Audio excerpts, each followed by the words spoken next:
So we have Ian Jempson, Transforming Digital, with us this afternoon or evening if you're Ian, from London, and he's going to talk about semantic search functionality. And with that, I'll shut up and turn it over to Ian. Great, thanks. Okay, really quickly, what I'm going to do is this is a talk I've given.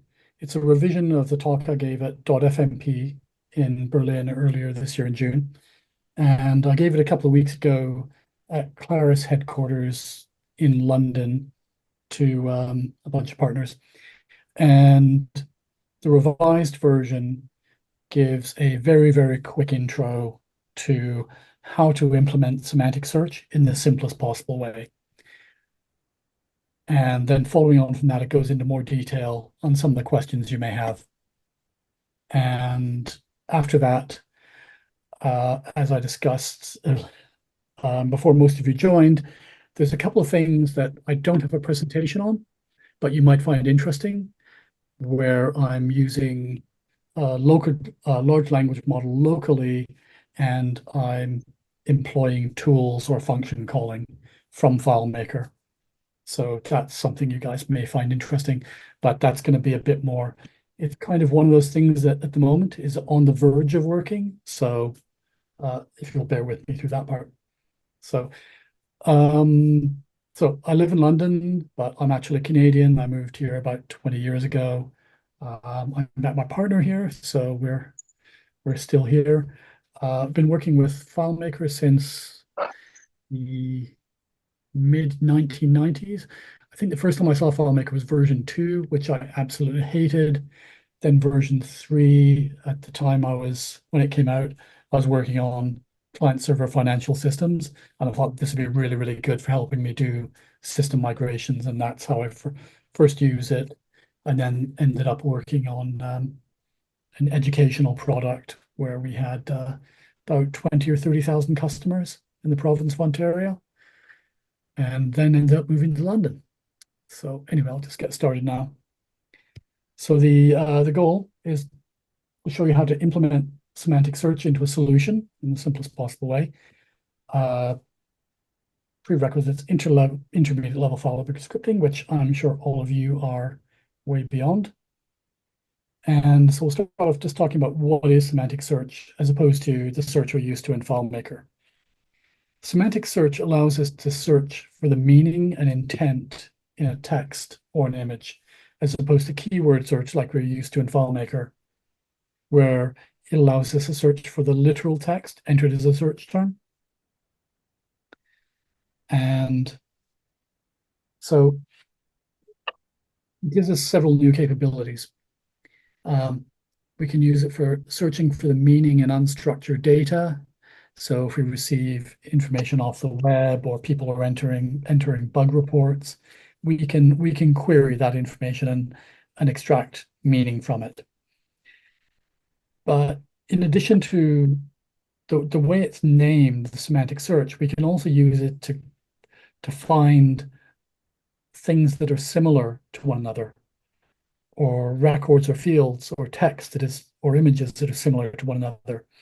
So that allows us to categorize them or to group by similarity. And this is done with what's referred to as vector embeddings. And vector embeddings essentially it gives us a numeric representation of an input.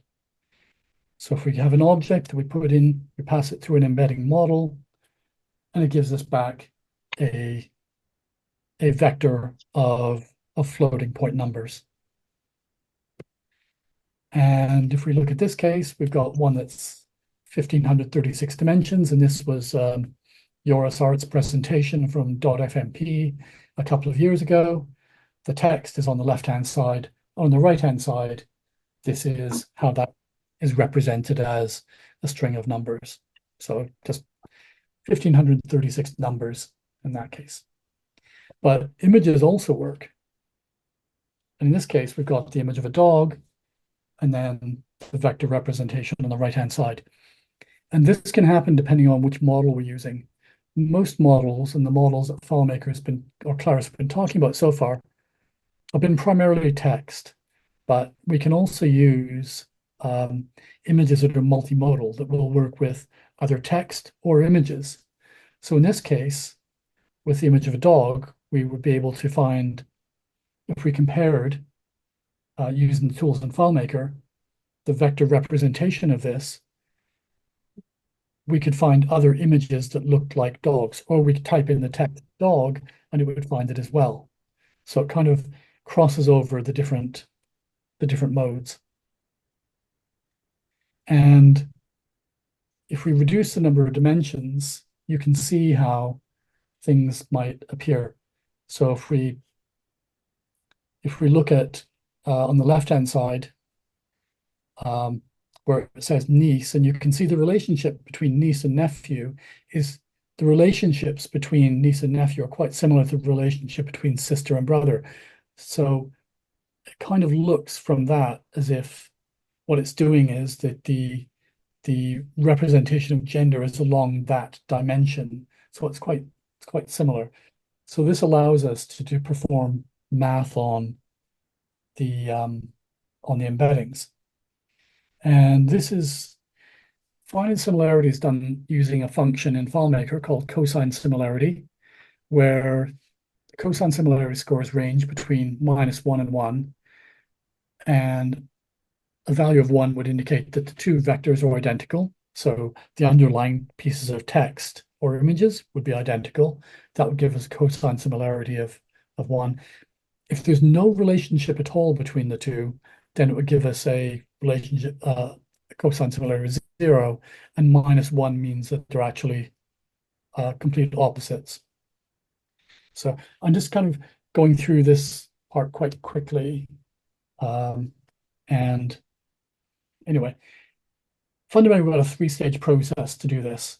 We've got the planning process where we decide which models we're going to use, which embedding models, and how we're going to implement this. The data preparation part is where we take our text or images and we generate the vector embeddings of it. And then the data query part allows us to actually perform the query. And so what I'm going to do is I'm going to give you a pretty quick demo. And what I'm going to do is I'm going to take a CSV file of 20,000 hotel reviews. I'm going to convert it into a FileMaker file, and then I'm going to add the capability to do vector and semantic search on that file. So this is, to be honest, this is the simplest possible way to do it. We can get better performance by doing a number of other techniques, but you can see we've got our hotel review CSV file, just 20,000 records. We convert that to FileMaker. I did say I was going to start off with kind of from ground zero. We import that. So there's nothing here that's out of the ordinary to any of you. We now basically have our file with the 20,000 reviews. You can see we've got the three fields: hotel name, review, and a rating. Rating being from 0 to 1. What I'm going to do is I'm going to add a global search field, an embedding field to it. So we'll get the structure in place.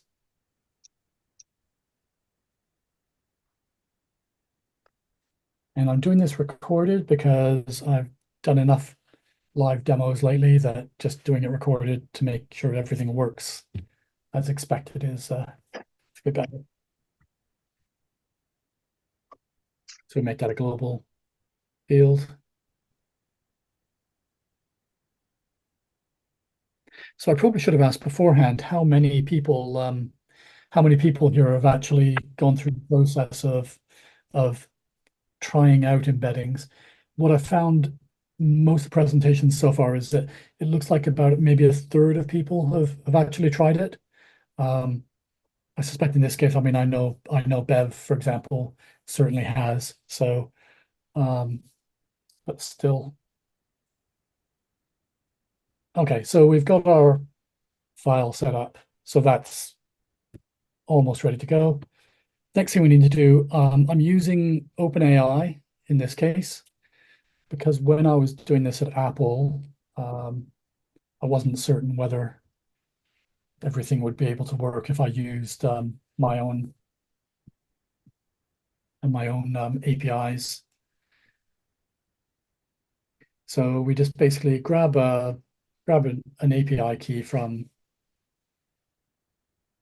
OpenAI. In this case, they've now switched over to project API keys, create a new secret key.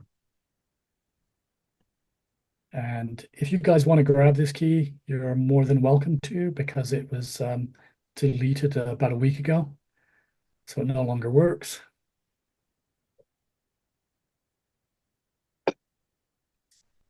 And then what I do is I bring that into FileMaker, and I'm actually configuring this in FileMaker as a custom function, simply because that makes it really, really easy in terms of autocomplete for the text and so forth, typing the name. It does have the disadvantage that because it's going to show up in a DDR. So if the DDR is going to be put into source control or anything like that, that's not a good idea. Okay, so we've done that. The next step is to basically add our generate embeddings script. So we're going to end up effectively implementing this in just a couple of scripts.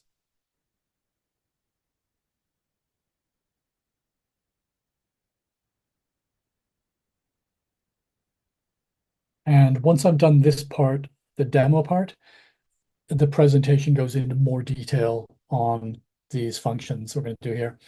Just going to set the model name as a variable, because we're going to need that. And we're going to use the text embedding 3 small model from OpenAI. The other variation we could use there would be the text embedding 3 large model. And we also need to give this an account name that we're going to use in FileMaker. And when we go through the configuration process, with the configure AI account script step, which is one of the new script steps, this script step is scoped to the FileMaker file, and it will basically stay in effect until we close the file. And what we need to do is we need to pass in our OpenAI key. So we give it an account name, tell it which model provider, in this case, OpenAI. The other option is a custom provider, which I'll get into a bit later, a bit more detail. And then the next step is we insert embedding in found set. And we basically specify what is our source field, which is our hotel reviews, and then our destination field, our target field, which is our embedding. We're going to specify replace target contents, and then we need to refer to our account name. And that's the basics. Oh, we need to specify the model as well. Okay. And that is the basics of all we need to do to actually get a script in place to populate vector embeddings in FileMaker. The next step would be to add the search script.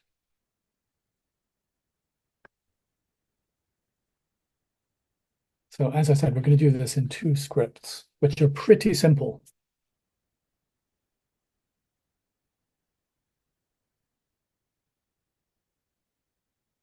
And once we've got the basics, then we can get a bit more detailed.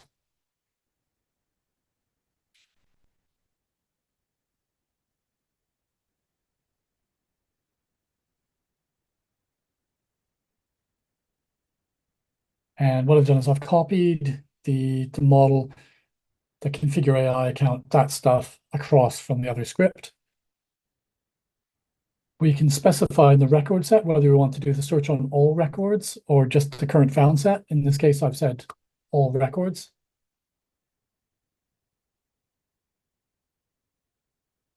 We specify our account name, which is the same account name we used before, though it doesn't necessarily need to be.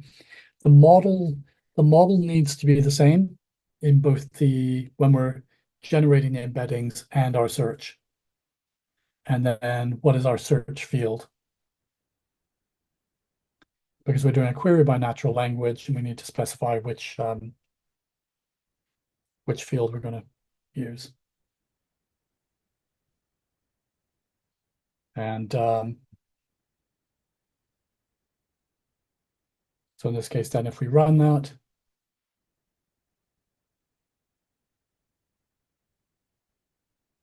so you can see it's produced, the default is 10 results, and it's found 10 results that have got good hotel reviews. They've all got ratings of 4 or 5.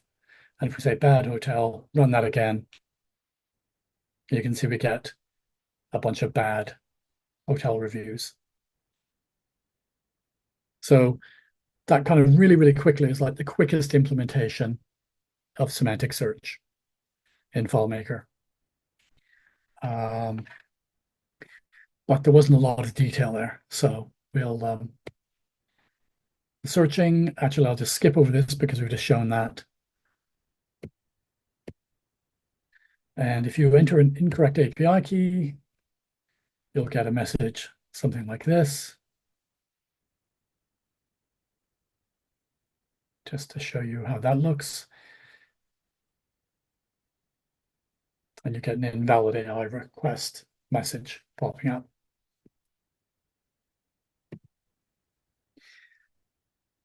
Okay, do we have any questions at this point so far? Because what I'm going to do is I'm going to now go into more detail on the script steps and how they work. So any questions so far? The reason I didn't do that was because on the 20,000 records, I've got a gigabit internet connection here at home, and it took about 18 to 20 minutes to do that.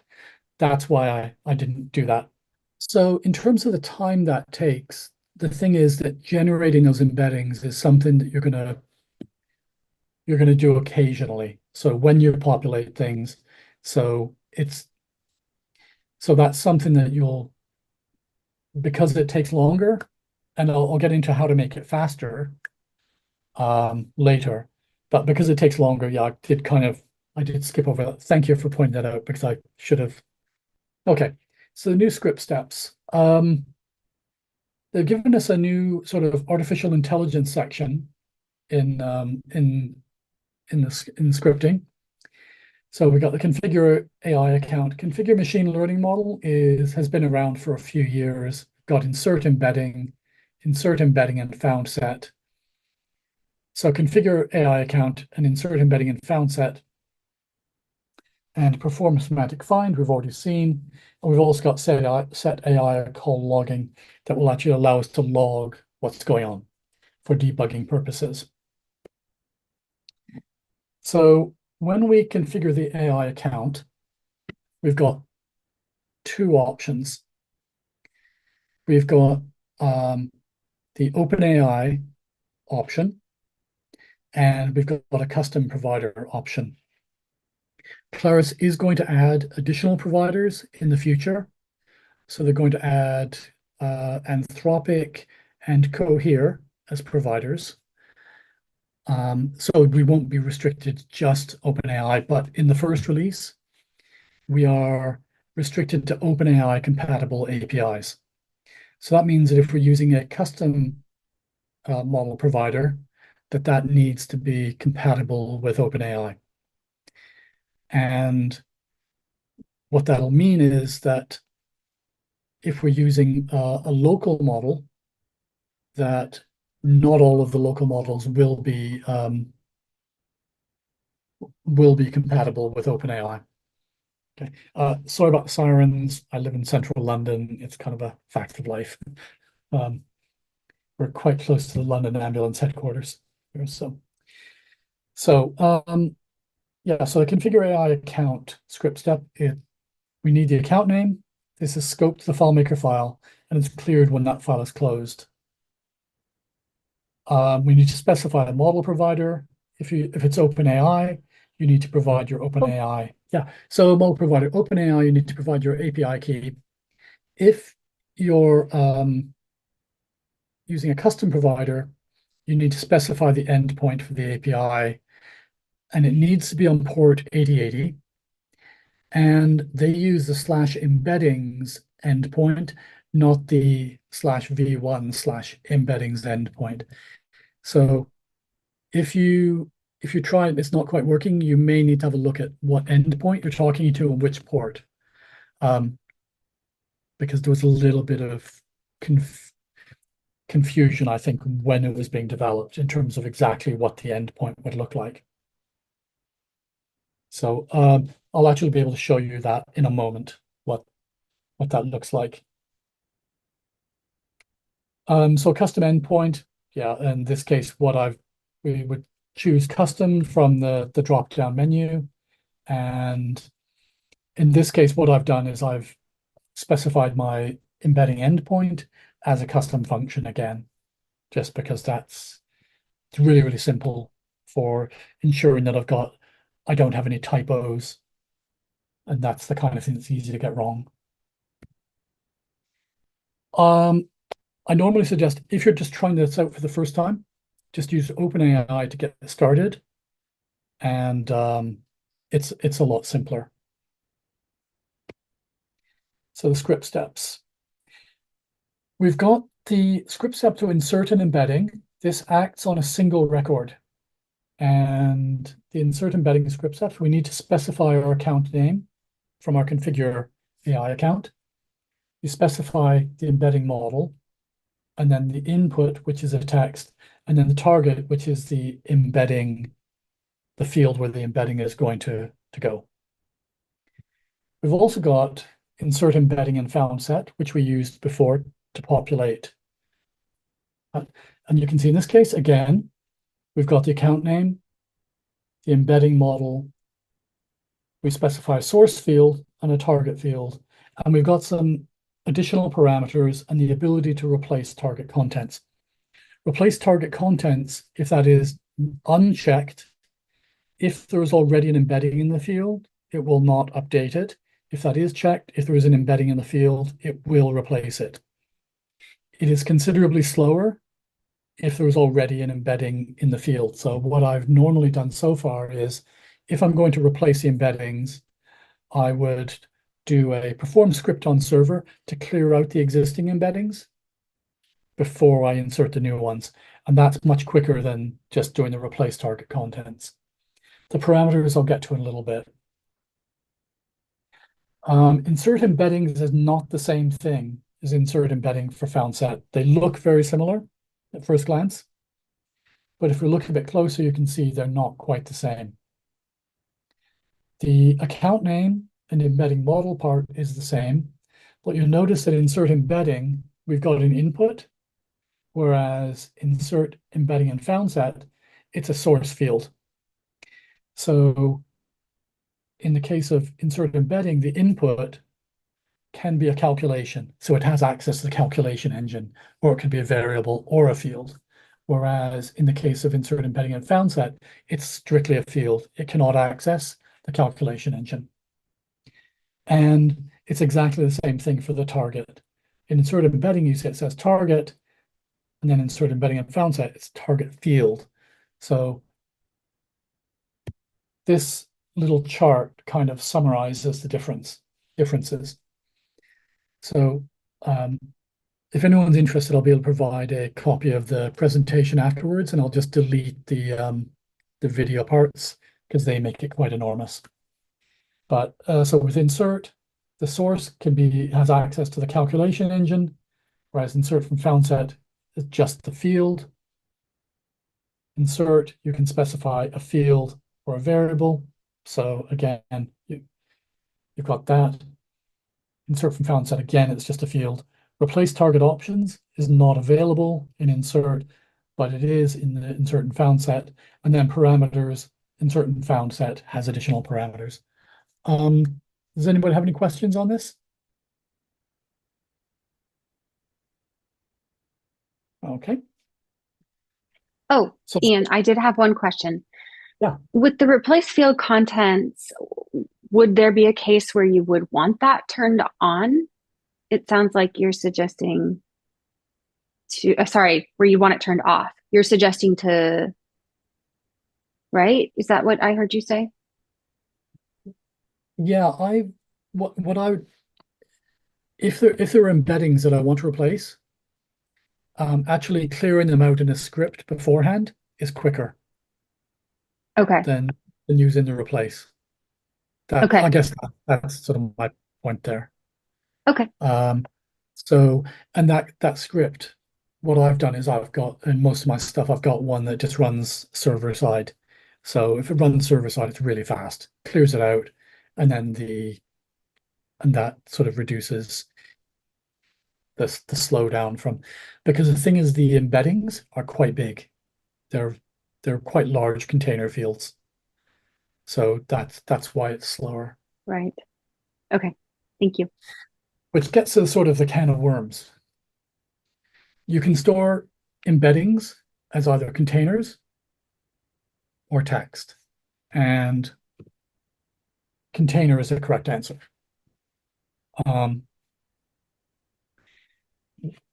when you see what comes back from the APIs, it's a text representation of an array of these large numbers.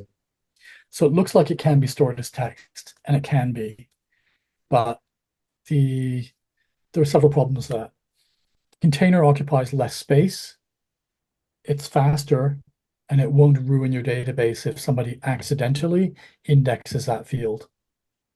Well, actually, they won't index the container field, obviously, but if somebody could accidentally index the text field, and that's going to cause enormous grief performance-wise. So just don't store them in a text field. And if somebody really, really insists, make sure that you disable the ability to create indexes. And if we look at how much space these things occupy, if we take a piece of text that's only 65 characters long and look at the size of in storing in text, if we use the OpenAI large model, the embedding takes up 38, just under 39K. If we use the small model, it's just about 19K. If we store in containers, you can see that it's roughly 2/3 the size. And the developers at FileMaker intended that this should work with containers. They've optimized it for containers. The other thing you need to think about is that if we look at, say, for 100,000 records, by the way, that size does not change with the length of the text. So a 65 character chunk of text is going to be 39K with the OpenAI large model. And if you had a megabyte of text, it would still take up 39K for the embedding. That does not vary. That's consistent, no matter how big the text is. So if you've got 100,000 records, that would take up about 3.8 gigabytes of space. And if you stored it in a container, that same large model would take about 2.4 gigabytes, a small model about 1.2 gigabytes, and this other model I've shown 800 megabytes. So we need to think about this carefully because that's a lot of space. So we're not going to be able to generate embeddings for every piece of text in the system. Otherwise, our databases are going to grow enormous. So the other thing is, because we're storing them in containers, if you store the containers externally, there will be a performance hit. And the testing I've done has suggested that's about 10 to 15% slower than if you store it internally. But that does then give you some flexibility in terms of your backup strategy. Because if you think about it, these are things that actually are fairly easy to regenerate. So you might want to potentially store them in a separate file and have a different backup strategy for the embedding containers. So just something to think about. And in terms of the cost, it's quite cheap to generate them. So I had an example with 42 million tokens. Tokens are roughly equivalent to a word. It's not exactly equal to one word, but it's close enough for this kind of cost estimation thing. And so OpenAI price per million tokens. So you can see that the small text embedding model is 2 cents per million tokens. So to do 42 million words would cost you about 84 cents. With a large model, it's more expensive, 13 cents per million tokens, and that costs you about $5.50 roughly. What's interesting is Ada V2, which is their older, obsolete model that you shouldn't be using anymore, is 10 cents per. So it's interesting that the pricing on the older, obsolete model is still relatively high. So if they change models, you may need to regenerate the embedding and go through this process again of generating the embeddings.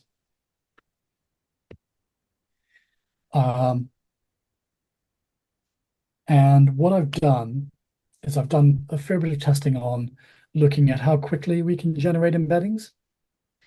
And I've done this by generating 1,000 embeddings at a time, so 1,000 records at a time.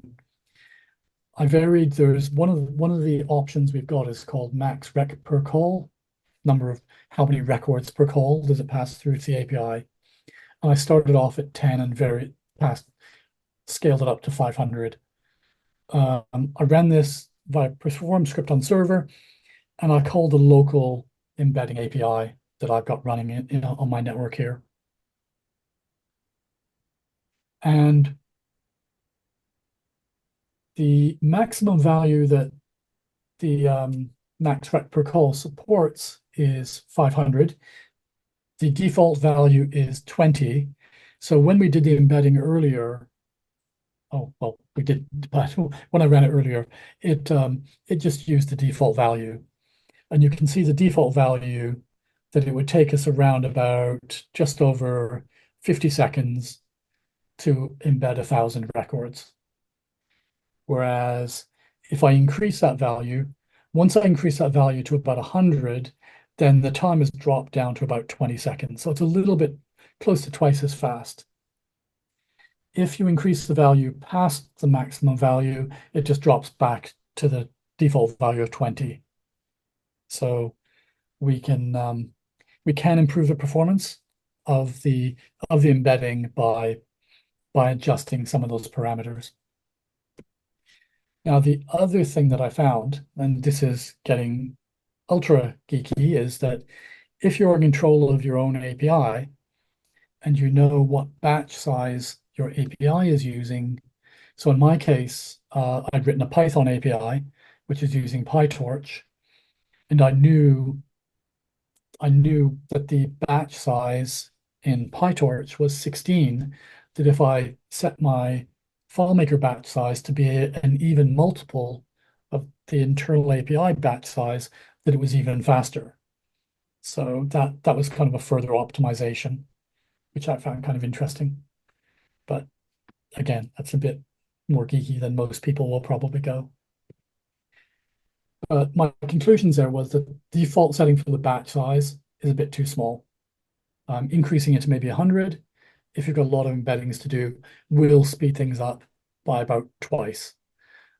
Whether that's important or not is a different question, because it's the kind of thing that people will do. They won't do all the time. It's not a constant ongoing process. They may do it at night when they import batches of records, that kind of thing. So yeah, and the performance difference is less pronounced with the large batch sizes.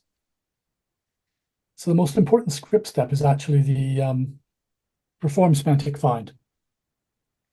And we've got several options there. We can query by natural language or by vector data. And we can perform that on all records or just the found set. And we can specify things like the return count. How many records do we return? The default is 10. And then we can also specify conditions for when do we want to get values returned. We can specify a cosine similarity. So the query by natural language is the one that most people are probably most familiar with, where we take a chunk of text, and we pass that in as our as the text to search on. And in this case, you can see we're saying all records. And then the target field that we're specifying is our embedding model. We need to specify our account name and the text embedding model as well. And then that's fairly straightforward. Sorry, I should say that the perform semantic find the vector option. You may wonder why that's there. What it allows you to do is you can go to a record and set the vector embedding value of that record into a variable, and then you can query by that vector value. And what that means is you can then find records that are similar, as opposed to just doing a query by text. And that's actually probably more useful in a lot of cases than querying by natural language text. And in terms of query performance, again, this is running on my own API. This is off a Mac Mini 8-core 16 gigabit server. And I've got a data set of about 900,000 records. And the time on the vertical column is in seconds. So what I found was with this model, that querying, if it was around up to about 30,000 records, was less than a second. 70,000 records, about a couple of seconds. 100,000 records, sort of still less than 3 seconds. So scaling really nice and linear. 500,000 records taking about 11 seconds. Now, the thing is, you don't want a search to take 11 seconds. So what you can do to work around this is that where possible, you probably want to do a keyword search to filter the list down, to restrict how many records you're searching on for your semantic search, and then perform your semantic search against the found set. So any kind of pre-filtering you can do is going to be really helpful. And what I found was on my 16 gigabyte server, at 700,000 records, it went from taking 15 seconds to 27 seconds, so not quite doubling.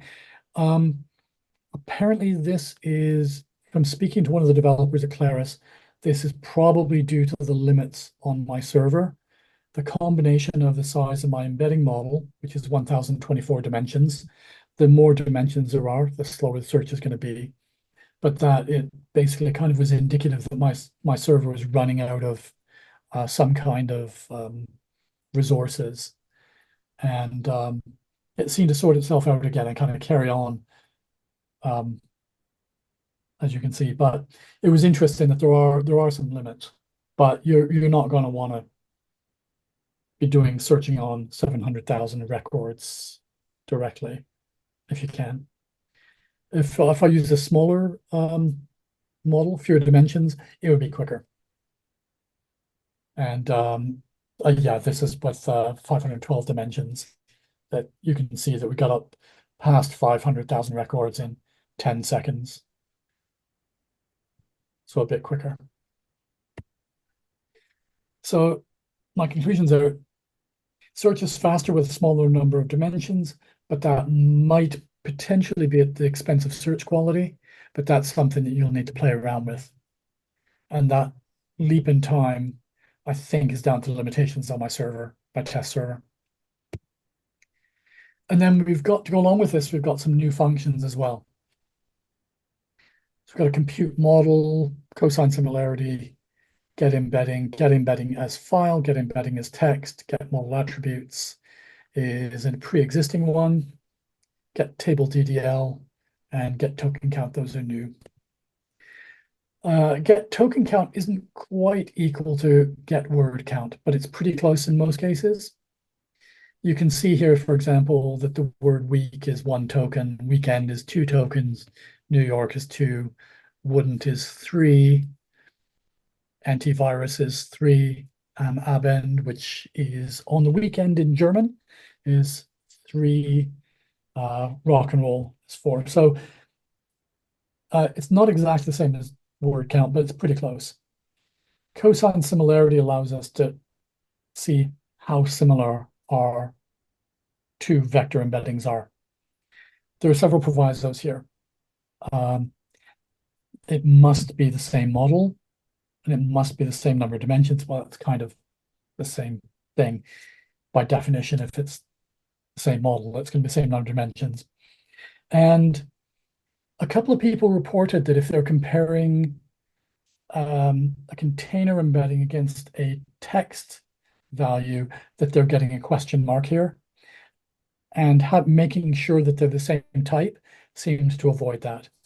And also, one thing that's really, really important is that they need to be normalized vectors. If you're using OpenAI, they are normalized vectors, so it's all going to be good. You just don't need to worry about it. But if you're writing your own API, you need to make sure that the model is one that supports normalized vectors, and as part of the process that you do normalize it. So that's kind of how you do that's beyond the scope of this, but it's just something to bear in mind. It's really, really key. Get embedding as file, what it will do is it will take a text value of embedding and return a container value.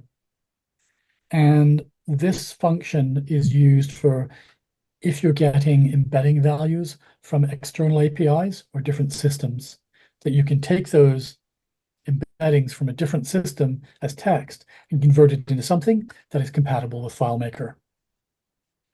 And you can go the other way around as well, where you can take a FileMaker container and you're going to turn that value as a text embedding, as you see here. So again, this allows you to take a FileMaker container embedding, and you could then talk to an external API if you need to. So it ensures compatibility between FileMaker and the outside world.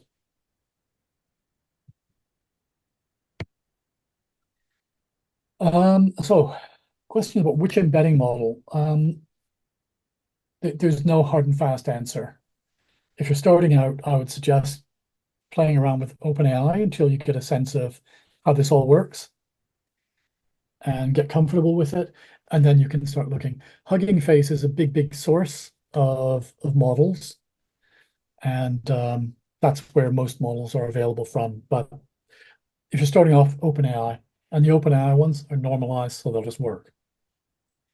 So the implications on server will be things like the speed of embedding. We've got different dimensions on performance, like the embedding performance, network latency, disk performance. The thing is, because we've got large container fields, we need to look at this as an overall system, that how performance is going to work. Because what I found was that testing with local models on my Mac, on a Mac Mini, gave performance that was not far off the performance of using a really expensive NVIDIA GPU, an A100. It was once everything was taken into account with the network, so the network latency, it was the A100 is only 3 times as fast, whereas it could generate embeddings over 20 times as fast. So I'm not certain how important the speed of embeddings actually is, if it's something that is going to be done once in a while and in batches, that may not be a huge issue. So kind of, there's still a lot to learn about all this. Basically, be consistent. Different embedding models will produce different results. You can't search across different embeddings or embedding lengths, and you need to use normalized embeddings.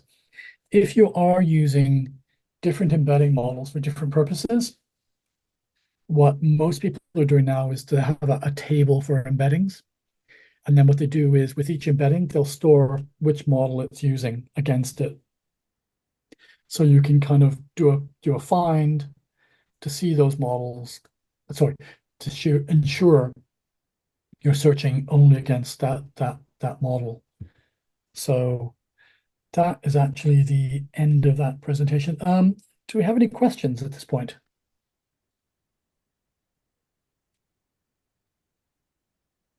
Can't believe there aren't any questions. Usually comes up for security and then also cost. So Yeah, actually, Bev raises a really, really good point.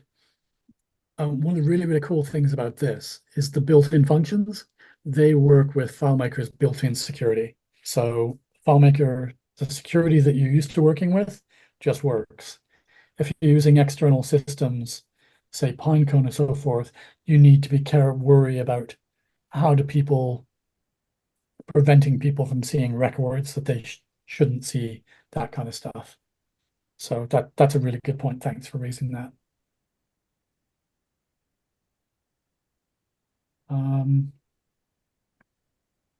didn't you have a cost comparison chart also?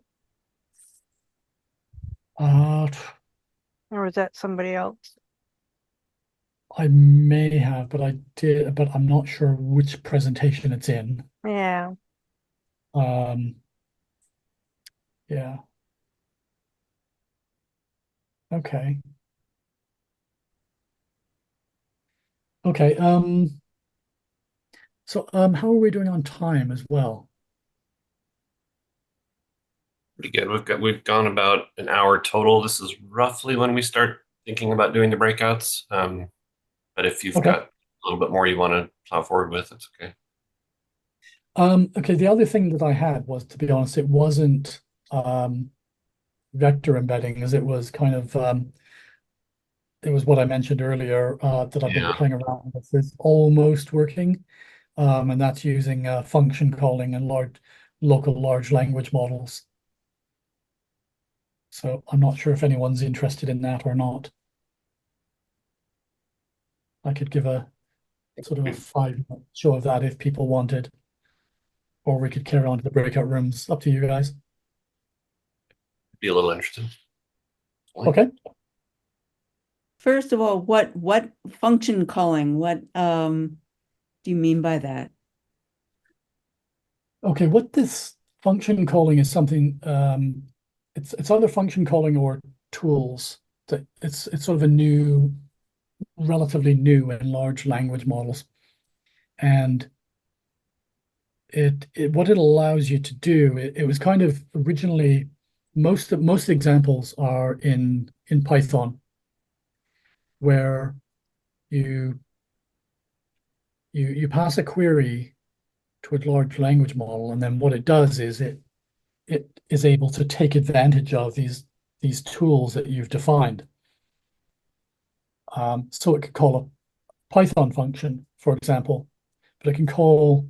So if you define a number of different Python functions, the large language model can then, and this is one of the first steps in what's required to build agents in large language models that can independently do things. So what I've done is I've started playing around with this in FileMaker. How can we do this in FileMaker? So if I just grab,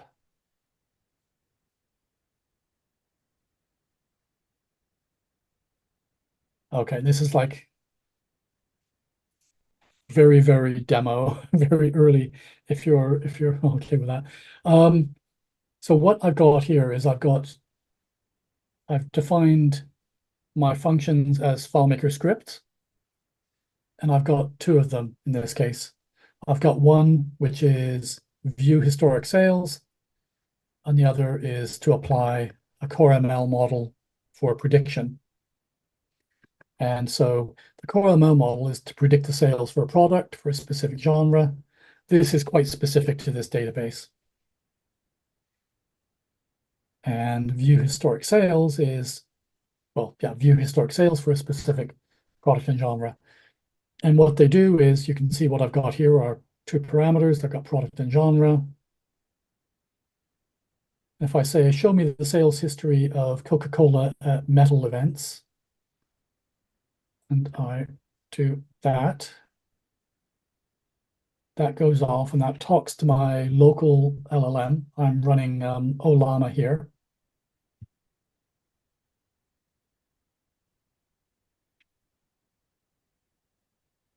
And that's actually not worked correctly, but what it has done is it has run a FileMaker script. So basically, based on this text input, the large language model worked out what FileMaker script do I need to call. And then back here, if you look down here at this point, you can see the response. It gave me a function name. Function name was view historic sales, and my parameters were the name and the product, Coca-Cola, and the genre being metal. And so if I try that again, so if I say, try that again, see if that works properly this time. This is very early stage stuff. So yeah, that worked a bit better. You can see that in that case. So what's happened is the large language model has worked out what FileMaker script did I need to run and told me and passed that back in what I was returning. So if I say predict,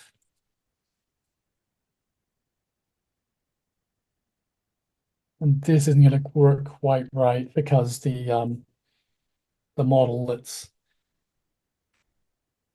this function wasn't so the core ML model didn't have the right parameters, but essentially it did call the correct script.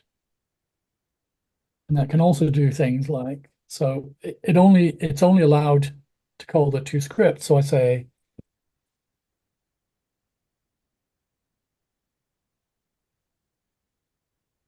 something like that.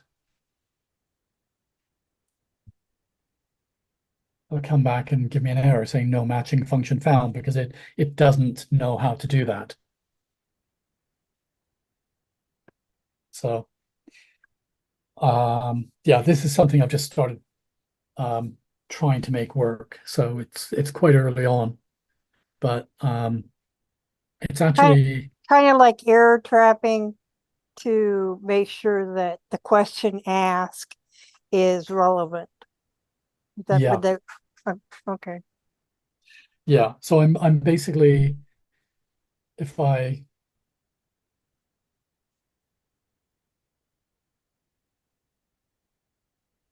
show the script, so this is not talking to OpenAI. So this is talking to a large language model running on this computer.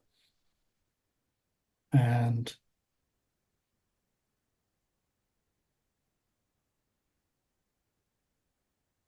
one second. So I build up the tools prompt there.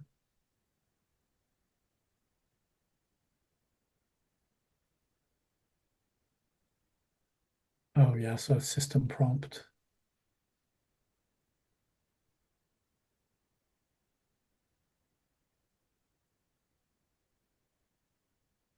Sorry, I'll just show you the value that we've got in there.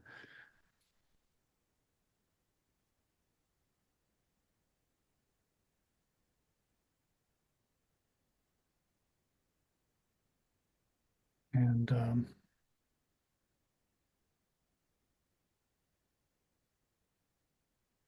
so I'm basically passing in a prompt and somewhere, yeah, here we are. If you cannot find a relevant tool, your respond is JSON with the following schema: error, no matching function found. And then here, this is basically passing in information on the tools that it can use, which the tools in this case basically are the FileMaker script names and the parameters. So that that's kind of how that does that. So I'm storing the scripts and parameters as FileMaker records, and then calculating what needs to get passed through to the LLM.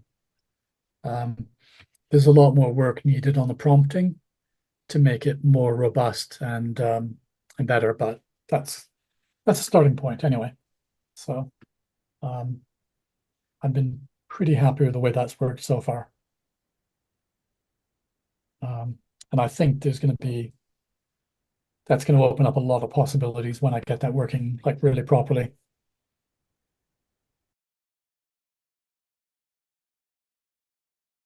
I'm going to go ahead and ask my question since it's the same 6 people here.